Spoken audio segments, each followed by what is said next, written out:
سامعین و ناظرین، انفیکشن کنٹرول سوسائٹی آپ کی بہتر صحت کے لیے، آپ کو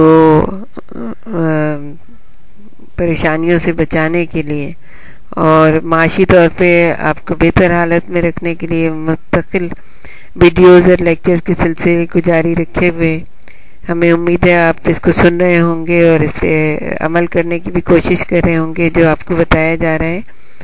تو حاملہ خواتین کے بارے میں ہم تذکرہ کر رہے تھے اور حمل کے زمانے میں جو ڈائبٹیز ہو جاتی ہے اس کا پتہ چلانا، اور اب ہم آپ کو یہ بتائیں گے کہ حمل کے ڈائبٹیز پر کیا اثرات ہوتے ہیں، یعنی کہ اگر ڈائبٹیز ہے اور حمل ہو گیا ہے تو پھر اس کے اثرات کیا ہوتے ہیں۔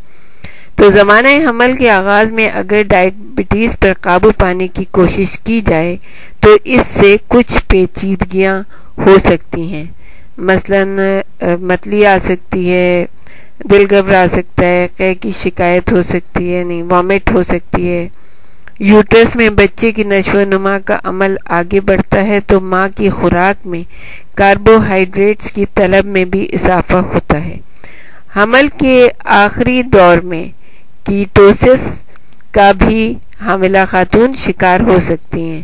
اب یہ کیٹوسس کیا ہے، اس کے بارے میں ہمارے جو اسٹوڈیو میں ڈاکٹر صاحب موجود ہیں، ہم ان سے پوچھنا چاہیں گے کہ اس کے بارے میں ہمیں تھوڑا سا بتائیں کہ یہ کیا خطرناک سا نام ہے۔ شکریہ جہارہ صاحبہ، ہم آپ کو بتانا چاہیں گے کہ حمل جو ہے اس کے اثرات کیا ہیں ڈائبٹیز کے اوپر۔ ڈائبٹیز آلریڈی موجود ہے، کوئی خاتون مریضہ ہے ڈائبٹیز کی اور اس کے بعد حمل ٹھہر جاتا ہے، تو اب اس کے ساتھ مسائل کیا ہوں گے۔ جیسے جیسے حمل کا دورانیہ بڑھتا جاتا ہے اس طرح خوراک کی طلب بھی بڑھتی جاتی ہے۔ جب خوراک کی طلب بڑھے گی تو اس کے استعمال کے لیے انسولین کی طلب بھی زیادہ ہو جائے گی۔ اگر انسولین کی کمی ہوگی تو جسم کے اندر جسم جو ہے وہ پکارتا ہے کہ اس کو بھوک لگ رہی ہے، سیل جو ہیں اس کو پکارتے ہیں، سیل چاہتے ہیں کہ اس کو زیادہ سے زیادہ شوگر ملے، مگر وہ شوگر جو ہے اندر نہیں جاتی، خون کے اندر سرکولیشن میں تو ہوتی ہے مگر سیل کے اندر داخل نہیں ہو سکتی۔ انسولین کا کام ہے کہ وہ شوگر جو دوران خون میں موجود ہے وہ سیل کے اندر داخل کرے۔ تو یہ جو مسئلہ ہے اس کے ذریعے حاملہ عورت جو ہے بھوک کا شکار رہتی ہے اور وہ زیادہ سے زیادہ کھانا کھاتی ہے مگر شوگر لیول بڑھتا چلا جاتا ہے۔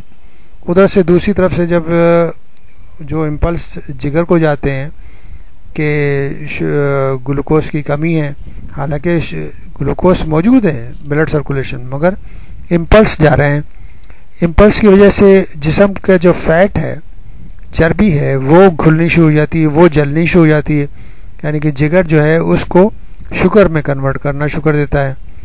جب وہ شوگر میں کنورٹ کرتا ہے تو اس سے کیٹون باڈیز نکلتی ہیں۔ اب کیٹون باڈیز جو ہیں وہ اس کا جسم کے اوپر ایک برا اثر ہوتا ہے، اگر وہ زیادہ ایکیومولیٹ ہو جائیں تو وہ جسم کے جو نظام ہیں اس کو تلپٹ کر دیتی ہیں، اور کیٹوسس کی وجہ سے جو تیزابیت پیدا ہوتی ہے جسم کے اندر، اس کی وجہ سے مریضہ جو حاملہ بھی ہے وہ اس کا شکار ہو کے بے ہوش بھی ہو سکتی ہے اور مختلف مسائل کا شکار بھی ہو سکتی ہے۔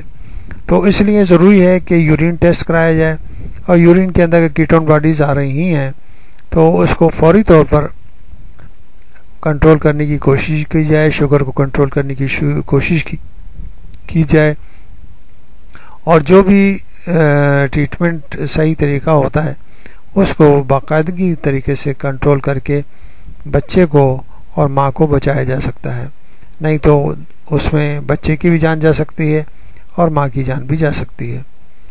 مزید تفصیلات جہارہ صاحبہ آپ کو بتائیں گی۔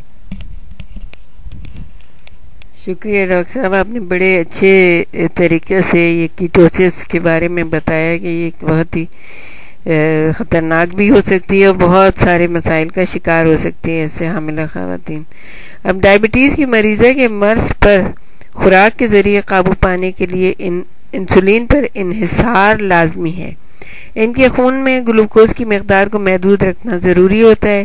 جن خواتین کا ڈائبٹیز سے پیدا ہونے والی پیچیدگیوں کا مسئلہ پہلے سے سنگین اور زیر علاج ہو، مثلاً گردے کی خرابی یا امراض چشم، ان کی حالت کی زیادہ خرابی پر بطور خاص نظر رکھنے کی ضرورت ہوتی ہے۔ یعنی وہ آلریڈی پہلے سے بیمار ہیں، پہلے سے وہ ڈائبٹیز کا شکار ہیں، ان کے گردوں میں کوئی پرابلم ہے یا ان کے آئیز میں کوئی پرابلم ہے، اور اوپر سے وہ حاملہ بھی ہو گئی ہیں، تو اس وقت جو ہے نا ان کے اوپر خاص طور پہ نظر رکھنے کی ضرورت ہوتی ہے۔ اب ہم آپ کو یہ بتائیں گے کہ حمل پر ڈائبٹیز کے اثرات کیا ہوتے ہیں۔ جہاں ڈائبٹیز کنٹرول میں ہو وہاں حمل کے دوران اس کے مضر اثرات نہ ہونے کے برابر ہوتے ہیں۔ یعنی کنٹرول میں ہے اگر ڈائبٹیز تو پھر حمل کے اوپر جو ہے نا کوئی مضر اثرات نہیں ہوتے۔ بصورت دیگر اس سے پیچیدگی ہو سکتی ہے، مثلا ماں کے ہیموگلوبین میں ایک حصہ گلوکوز شامل ہو جائے جیسے گلیکوسائلنٹ ہیموگلوبین۔ عام طور پر اس کا تناسب 4 سے 8% تک رہتا ہے، مگر خون میں گلوکوز بڑھ جائے تو اس تناسب میں بھی اضافہ ہو جاتا ہے۔ اس سے تولیدی صلاحیت کم ہو جاتی ہے، اور اگر حمل ٹھہر جائے تو اچانک اسقاط کا یعنی مس کیریج کا خطرہ بڑھ جاتا ہے۔ بچہ مردہ پیدا ہو سکتا ہے یا خود زچہ کی زندگی خطرے میں پڑ سکتی ہے۔ ان ماؤں کے مقابلے میں جن کو ڈائبٹیز کا عارضہ لاحق نہ ہو، ڈائبٹیز سے متاثرہ ماؤں کے نوزائیدہ بچوں کی شرح اموات کہیں زیادہ ہے۔ ایسی خواتین کو جو ڈائبٹیز کی مریض ہیں، یورین کی جو نالی ہوتی ہے اس کے انفیکشن ہونے کا امکان بھی زیادہ ہوتا ہے۔